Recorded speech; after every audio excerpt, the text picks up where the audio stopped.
August 6, 1945, Hiroshima, Japan. 8:14 a.m. Father Hubert Schiffer adjusted his reading glasses and turned another page of his breviary. Morning prayers in the small rectory room had become his anchor, a quiet ritual that connected him to God even as the world tore itself apart in war. At 30 years old, the German Jesuit priest was soft-spoken, scholarly, unremarkable in appearance. He'd come to Japan years earlier to serve the tiny Catholic community in this city of 350,000 souls. Outside his window, Hiroshima was waking up beneath a cloudless summer sky. He heard a single airplane overhead, not unusual. The air raid sirens had sounded earlier but gave the all clear. Just reconnaissance, probably. The people below were going about their morning, walking to work, preparing breakfast, children playing in the streets near the church. Father Schiffer glanced at his watch.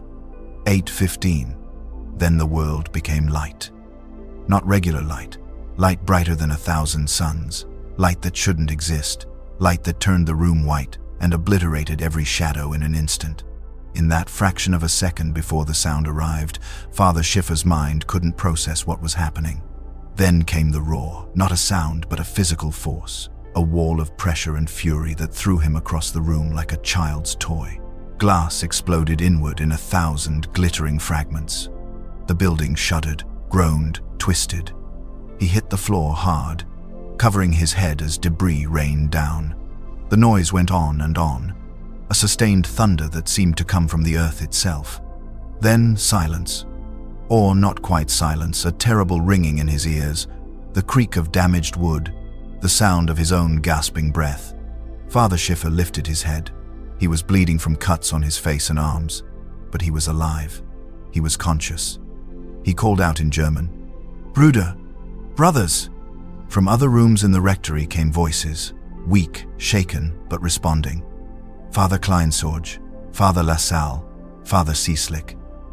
One by one, all 8 Jesuits who lived in the rectory answered. All 8 were alive. What they couldn't know yet, what they couldn't comprehend in those first stunned moments, was that they had just survived what no human being should have survived. They were 8 city blocks, just over 1 mile from the epicenter of the world's first atomic bombing. At that distance, every medical prediction, every scientific calculation, every law of physics said they should be dead.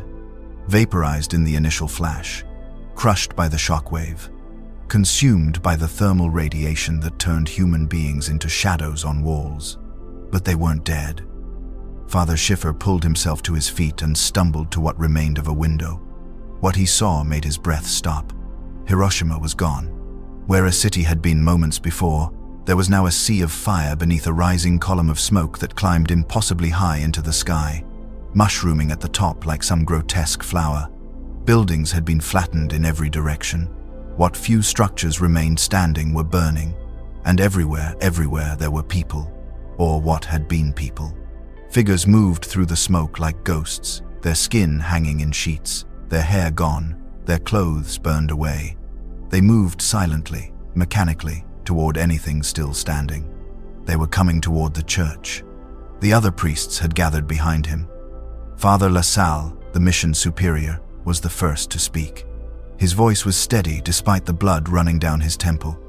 "We should leave. The fires are spreading. The building is damaged. If it collapses..."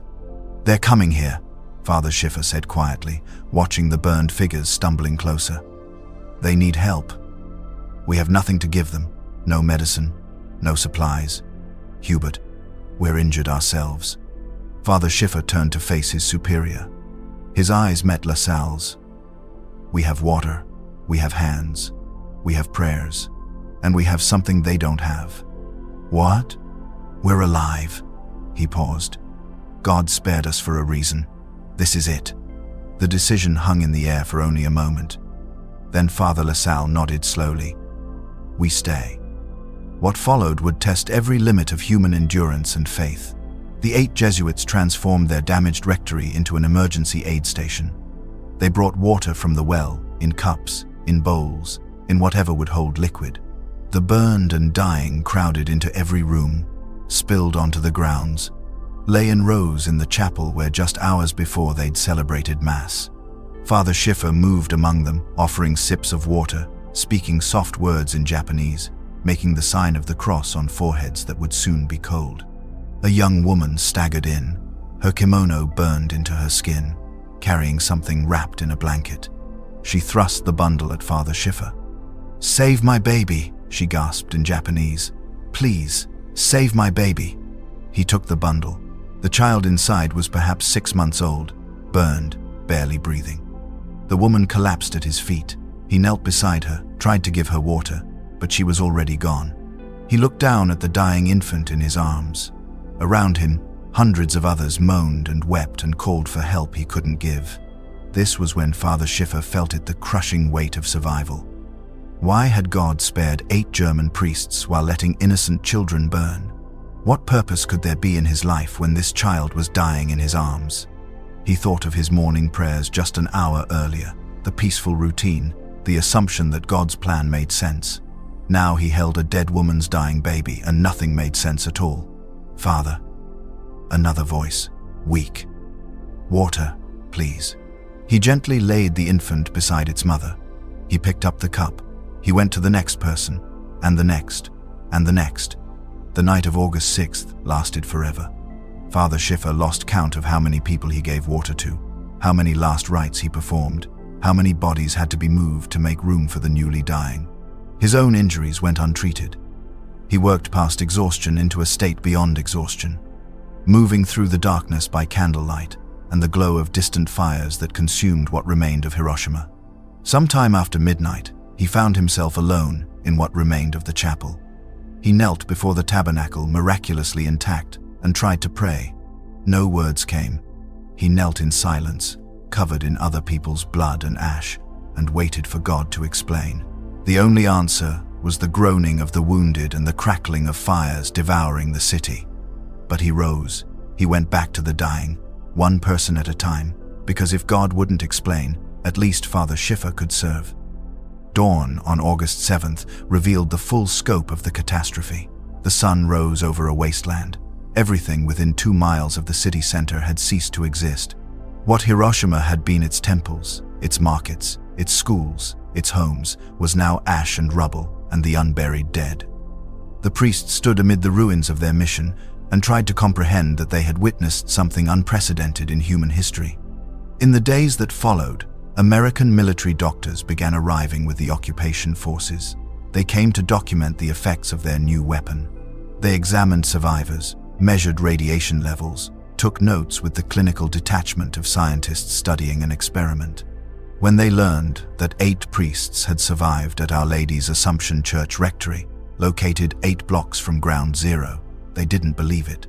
"This address," the American doctor said to Father Schiffer 3 weeks after the bombing, pointing to a map.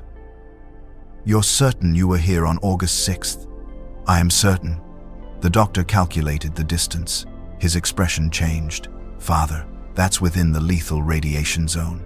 Everyone at that distance died within 2 weeks. Everyone. 8 of us did not." The examination was thorough. Blood work, tissue samples, organ function tests. The doctor's confusion grew with each normal result. No radiation damage to bone marrow, no cellular abnormalities, no signs of radiation sickness whatsoever. When victims who had been miles farther from the blast were dying from mysterious ailments, hair falling out, purple spots on skin, bleeding that wouldn't stop, Father Schiffer showed nothing. "This is impossible," the doctor finally said. "And yet I am here," Father Schiffer replied calmly. "There must be an explanation. The building construction, perhaps. The angle of the blast. Some physical factor we haven't identified. We prayed the rosary every day," Father Schiffer said. "For years. All 8 of us. We lived in consecration to the Sacred Heart and the Immaculate Heart of Mary." The doctor looked uncomfortable. "Father, I'm a scientist." "Then examine me again. I will be here." He was examined again, and again, and again. Over the course of Father Schiffer's life, doctors would examine him more than 200 times. Each examination reached the same conclusion. No radiation effects. None. At his age, at his exposure level, at his distance from the hypocenter, he should have been dead within weeks, within months at most. Certainly he should have developed cancers, genetic damage, the 1,000 invisible murders that radiation commits on human cells. But year after year, decade after decade, Father Schiffer remained healthy. So did the other 7 Jesuits. The medical community had no explanation. The priests had only one. "We were protected," Father Schiffer would say, his voice quiet but certain. "We were living the message of Fatima. We consecrated ourselves to prayer. We lived in a state of grace. When the atom split and hell came to earth, Mary sheltered us." It became his mission to testify to what he had experienced. Not out of pride, Father Schiffer remained humble, almost uncomfortable with attention, but out of obligation. He had survived the unsurvivable. That survival demanded witness. In 1976, 31 years after the bombing, Father Schiffer stood before thousands at the Eucharistic Congress in Philadelphia. He was 61 years old. He should have been dead for 3 decades. Instead, he was healthy, clear-eyed, and determined to tell the truth as he understood it. "I was there," he began simply. 8 blocks from the hypocenter. We should have died. Medical science says we should have died, but we prayed the rosary daily. We lived in devotion to Our Lady. And we lived. Someone in the audience called out, "Was it a miracle?" Father Schiffer paused. He thought of that night, holding the dead child, the weight of survival, the impossible question of why some live and others die. He thought of 200 medical examinations. 200 times doctors had found nothing wrong, nothing to explain his continued existence. "I am standing before you," he said, 31 years after radiation exposure that should have killed me. "I have been examined by the finest medical minds in the world. They find nothing. No cancer, no damage, no explanation." He paused. "Make of that what you will. I can only tell you what I believe. We were not spared by accident. We were protected for a purpose." The purpose, he came to believe, was to demonstrate that even in the atomic age, even when humanity had learned to split the atom and command forces that could destroy cities, in an instant, there remained a power greater than human technology. That prayer mattered, that consecration mattered, that the spiritual dimension of existence was not erased by scientific advancement. The other Jesuits lived on as well. Father Kleinsorg, who had been featured in John Hersey's famous book, Hiroshima, lived to 73. Father LaSalle, who would become a renowned Zen master and bridge between Buddhism and Catholicism, lived to 84. Father Kislik and the others all survived for decades beyond any medical prediction. All 8 men, exposed to lethal radiation at ground zero of an atomic blast, lived full lives. All 8 continued their ministry. All 8 attributed their survival to the same cause: the rosary, daily prayer, and the protection of the Virgin Mary. Scientists could never accept this explanation. They proposed theories about building construction, blast angles, statistical anomalies. None of the theories could explain why every single one of the 8 priests survived, while nearly everyone else at that distance died. None could explain the complete absence of radiation effects across decades of medical monitoring. Father Schiffer never argued with the skeptics. He simply offered himself as evidence. "Examine me," he would say. "The facts speak for themselves." On September 27, 1982, Father Hubert Schiffer died peacefully in Germany at the age of 67, 37 years after Hiroshima. 37 years of life that medical science said he shouldn't have had. The cause of death had nothing to do with radiation. To the end, his medical records showed no effects from his exposure to atomic fire. His body, it seemed, never knew it should have died that morning in August 1945. The question remains, hanging in the air like smoke from a long extinguished fire. How did 8 men survive what killed everyone around them? Was it the thickness of the walls, the angle of the blast, pure statistical chance? Or was it, as they insisted until their deaths, the power of prayer? The medical evidence offers no answer. The historical record preserves only facts. 8 Jesuits, 8 blocks from nuclear ground zero, all survived. None developed radiation sickness. All lived decades beyond prediction. And all 8, when asked how, gave the same reply: "We prayed the rosary."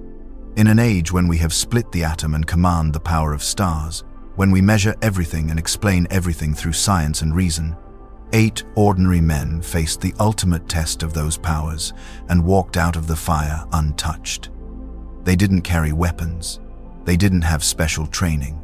They had only their faith, their prayers, and their daily consecration to a mother who, they believed, sheltered them when the world exploded into light. You may believe what you choose about their survival, but consider this: they believed, and they lived, against every law of physics, every medical certainty, every rational prediction. They lived. And in living, they testified to a truth that survives even atomic fire, that the human spirit, rooted in faith and nurtured in prayer, cannot be destroyed by any weapon man can forge. The bomb fell. The city died. 8 men prayed. 8 men lived. Make of that what you will.